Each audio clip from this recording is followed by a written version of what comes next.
Welcome to Screw the Commute, the entrepreneurial podcast dedicated to getting you out of the car and into the money. With your host, lifelong entrepreneur and multimillionaire, Tom Antion. Hey everybody, it's Tom here with episode 142 of Screw the Commute podcast. We got podcasting on the front end is the topic today. This is the companion to last Monday's episode 139, where my right-hand guy, Larry, told you all the stuff we do behind the scenes after the recording is done and edited. All right, don't forget, we always have a big freebie to thank you for listening to the podcast. It's my $27 ebook, How to Automate Your Business. Just one of the tips in this ebook has saved me over 7.5 million keystrokes. And I also got another extra special gift for you that has to do with podcasting. So you absolutely want to go over to screwthecommute.com/automate free. Screwthecommute.com/automate free. And like always, all the things we mention in here will be in the show notes. All right, our podcast app is also in the iTunes store, but you can go to screwthecommute.com/app, A-P-P, where we have complete instructions to show you how to use all the fancy features so you can take us with you on the road on your cell phone and your tablet. All right, our sponsor this week, hey, it's me, Tom Antion's Internet Marketing Retreat and Joint Venture Program, where myself and my staff work with you for a year to get either get you started in an internet business or to use the internet to take your existing business to the next level. Now, I kind of turned the internet marketing training world on its head around the year 2000. People at my level were charging 50 or 100 grand up front to teach what we knew to clueless business people who refused to learn it on their own. Well, look, I'm a small business advocate, and I knew many small businesses would never afford that kind of upfront money. So I made all the gurus mad by charging a relatively small entry fee to my program that also got a percentage of profits that was capped. So you're not stuck with me forever. So for me to get my big money, you had to make way bigger money. Plus, you know I'm not going to disappear on you because I won't get my money. Now, I even took it a step further. It's never been done before. I have a big estate home and a TV studio where my students, as part of their year-long training, come and actually stay in my house for an immersion weekend. And that's just one of the unique features of the program. So check out the full details at greatinternetmarketingtraining.com, greatinternetmarketingtraining.com. All right, let's get to the main event, podcasting in front of the scenes. Last week, we had Larry on. Now, he's an IMTC graduate. That's my school. And he did so well, I hired him as a contractor. And last week, he went into depth on what goes on behind the scenes at a quality podcast. Now, that was episode 139. And in this episode, I'm going to tell you about everything I do before Larry gets the final MP3 file that you all listen to. Now, this episode really isn't about equipment. Now, if you get the freebie I've been giving away at screwthecommute.com/automate free, there's an extra freebie there called What I Learned After Doing 130 Quality Podcasts. And you see this episode's 142, so even past that now. That tells you all the equipment I'm using.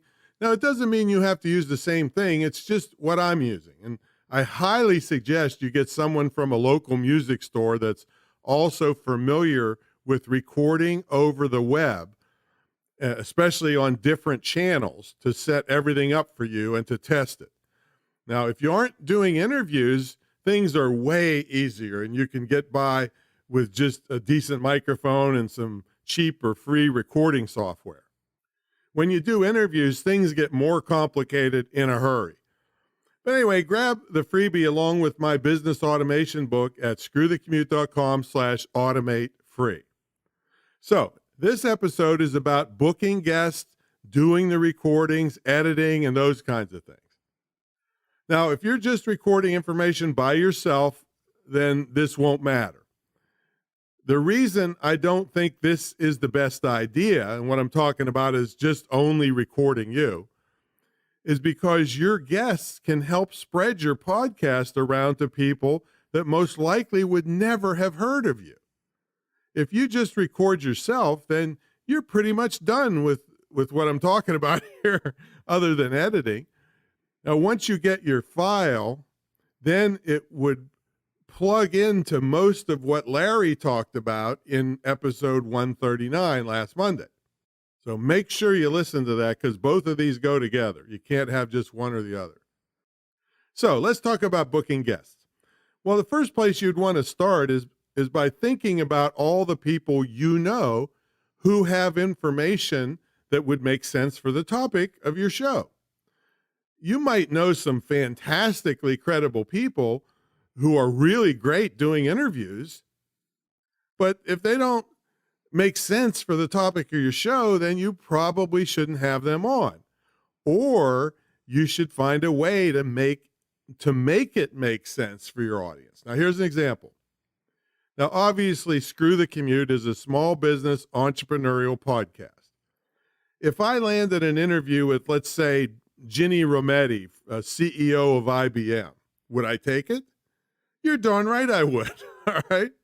Now, I don't really know if she has been a corporate person her entire life, which you would think would mean she's not really relatable to small business entrepreneurs, and that I shouldn't have her on the show.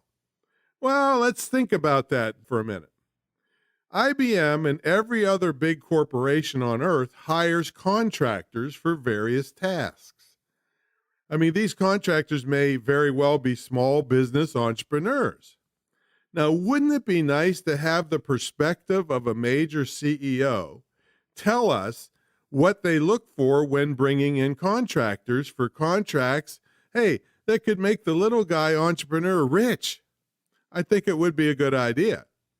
So, when thinking about guests, think about who you know or who someone you know knows that is directly on point when it comes to your topic. Now, if you do land a big fish that's not on topic, see how you can make it relate to your audience. Now, how do you book them? The first thing I do after determining if they have an interest in being interviewed is ask them if they have a high-quality microphone and headphones or earbuds, and I wait to hear what they say. I push on this point because most people don't even know what high quality is. I mean, they may have done a go-to meeting or a Zoom or a Skype meeting, and people could hear them, so they thought, well, that was good enough. Well, just doing an informational meeting that's not really a show is a far cry from a recorded podcast that will be listened to by hundreds or thousands of people while they're driving, while they're on the train or exercising. People think I spent $39 on a headset microphone, and they think they have quality. Or they have one of those Apple earbuds with the tiny microphone hanging on a wire, rubbing on their shoulder.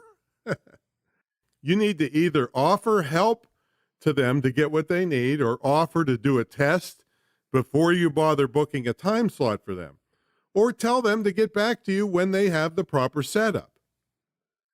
Now, another thing, plosives, like when you say something with a P sound in it, all right? Go ahead, try it. Feel the air hit your hand. Now, that's like a sledgehammer hitting the microphone.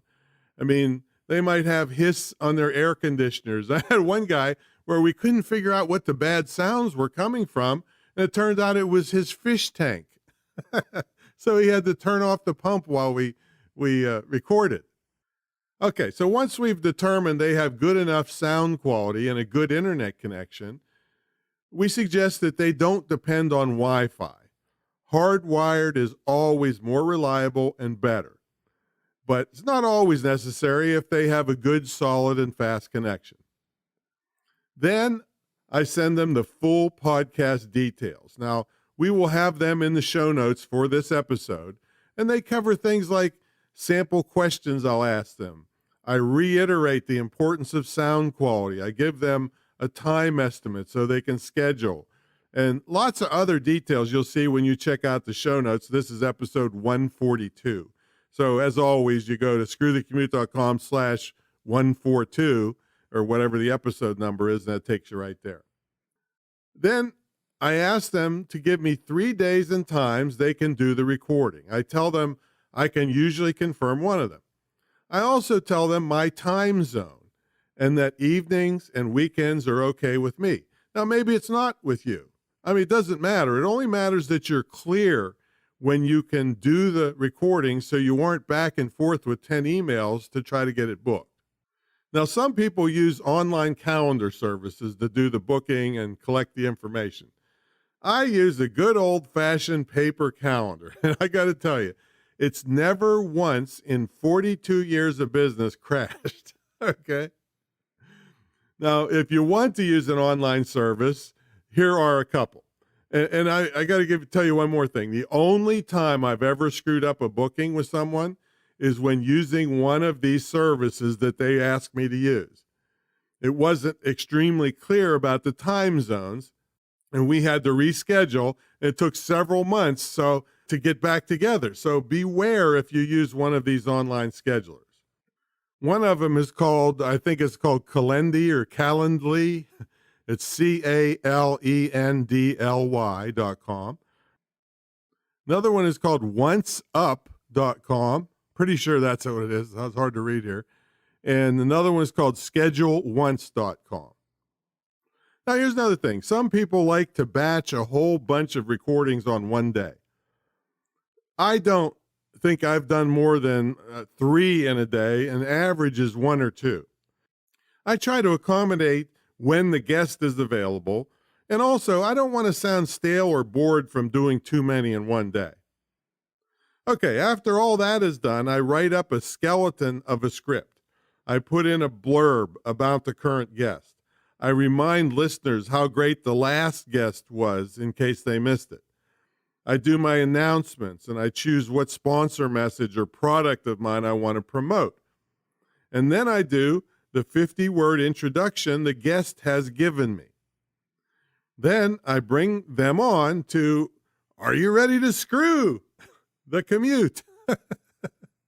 Now, I don't do that on youth episodes, and if someone requests that I don't do it, then I don't do it. And I've only had one out of 142 episodes where I didn't start the show that way. And of course, I don't do it unless there's a guest involved. Anyway, let's say it's the day of the podcast. I send the guest a Zoom link. I used to use Skype, but Zoom seems to be so much more reliable and consistent with good, clear audio. I turn on my recording system.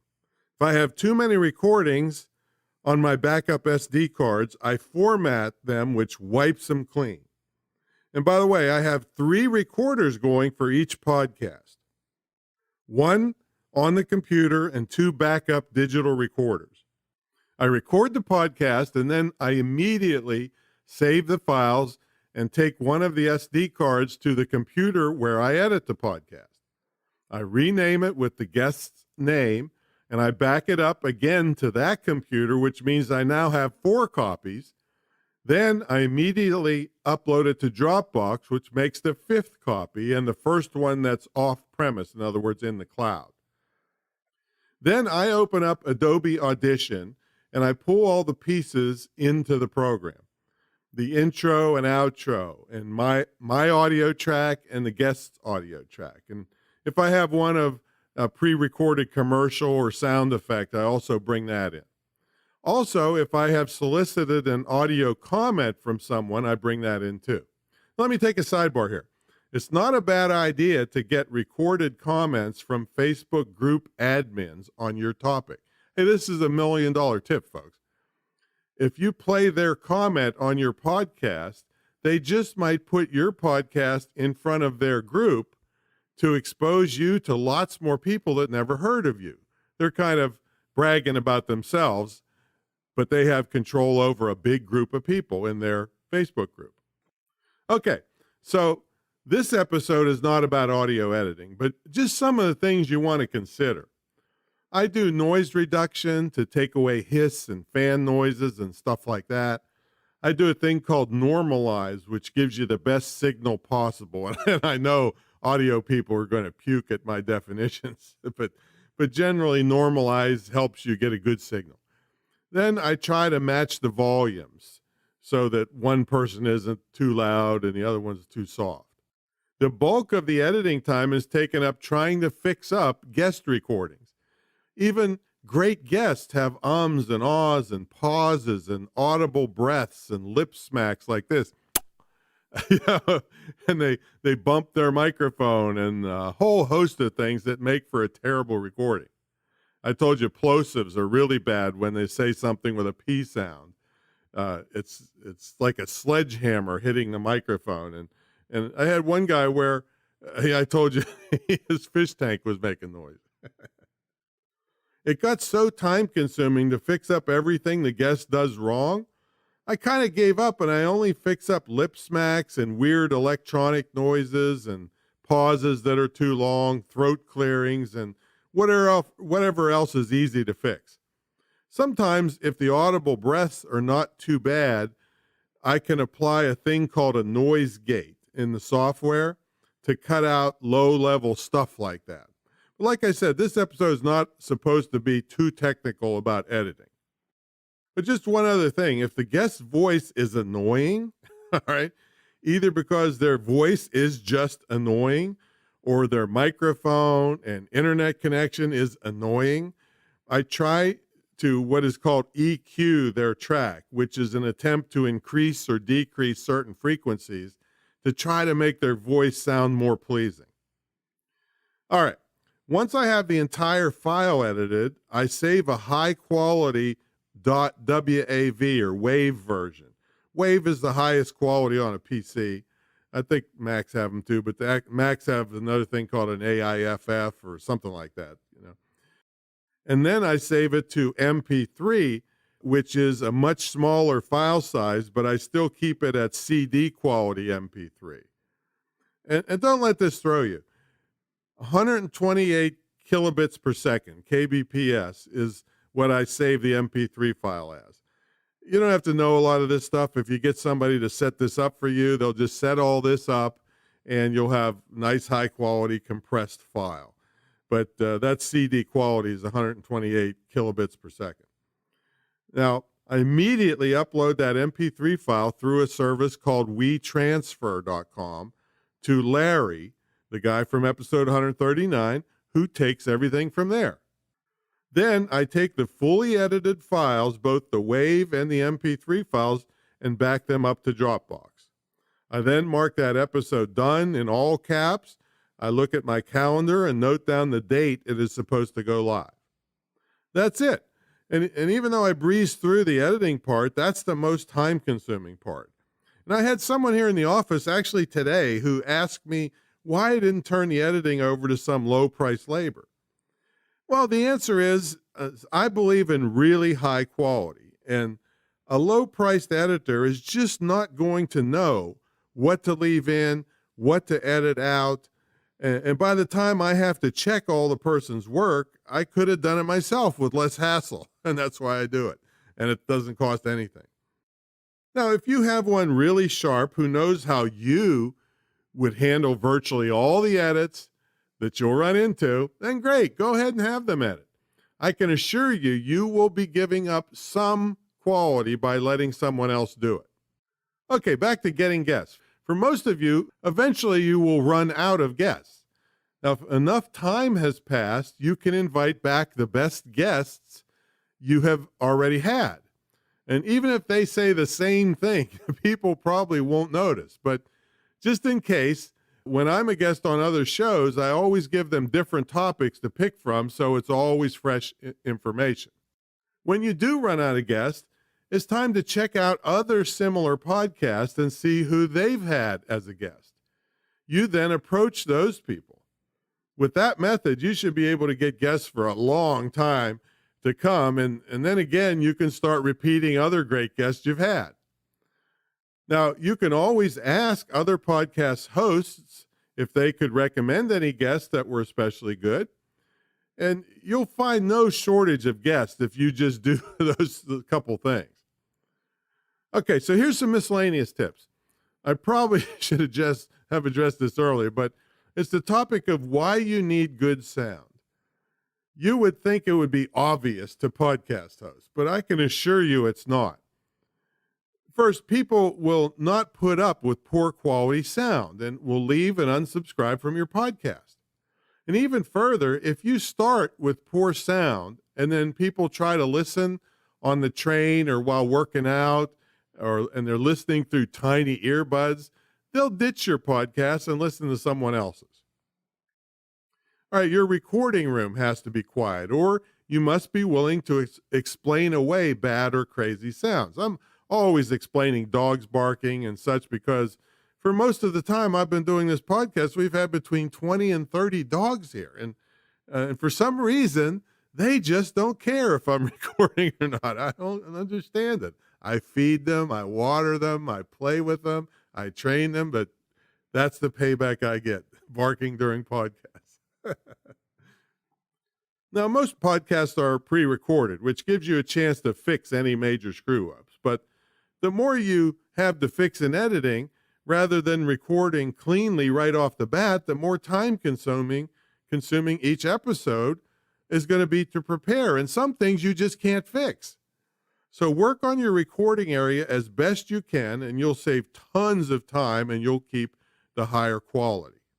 And many times I just leave noises in, but I always explain them away. If someone comes to the door and the dogs start barking, I just own up to it and keep on going. Now, some guest troubles you'll have are guests that go on and on after they've made their point. I have that trouble more than guests that only provide yes or no answers. That's even worse. But many of my guests are professional public speakers, and they have no trouble rattling off answers and stories and giving good voice inflection. And they certainly have plenty to talk about. But, if you don't really have really experienced guests, you're going to have to get better at two things. One, booking better guests, and two, improving your hosting skills to keep things moving along. Now, I try to keep the language PG so I don't have to tell Larry to mark the episode as explicit in iTunes. And I've also been known to edit out some bad words the guests have slipped up and said. I don't even ask them about it. I just do it. I do solo trainings like this one almost every Monday. And once in a while, I'll have one of my employees or contractors chime in on the Monday trainings, like last Monday, episode 139, where Larry told you about what he does with the podcast behind the scenes. And also episode 82 is where Mark was on with YouTube tips. Okay, so here's some things I do to stay organized. I have a running list of actual guests that have been recorded and edited. I have next to that what I promoted on that episode and what day it went live. I have a document that has a bunch of text describing each of my products. So I can just cut and paste the text into my script for the sponsor messages. I have the guest information, which is included in the show notes of this episode. And I have a slightly different version for couples or multiple guests, which I don't do that very often. I also have a list of potential guests and when I reached out to them. Hey, so that's about it, folks. If you carefully listen to this episode in front of the scenes and episode 139, what happens behind the scenes, and you get that second freebie at screwthecommute.com/automate free, you should be well on your way to creating a great quality podcast and save yourself thousands of bucks of going to some of these big fancy courses that are out there. All right, if you want someone to hold your hand through this and all the other things you need to know to be successful online, check out my mentor program. It's the longest running, most successful, and most unique. And one thing I didn't even tell you, it also includes a scholarship to my licensed internet marketing school that you can either use yourself or gift to someone else. So check everything out in the show notes at screwthecommute.com. This is episode 142. Or for that training, you can go directly to greatinternetmarketingtraining.com. All right, we'll catch y'all on the next episode. See you later.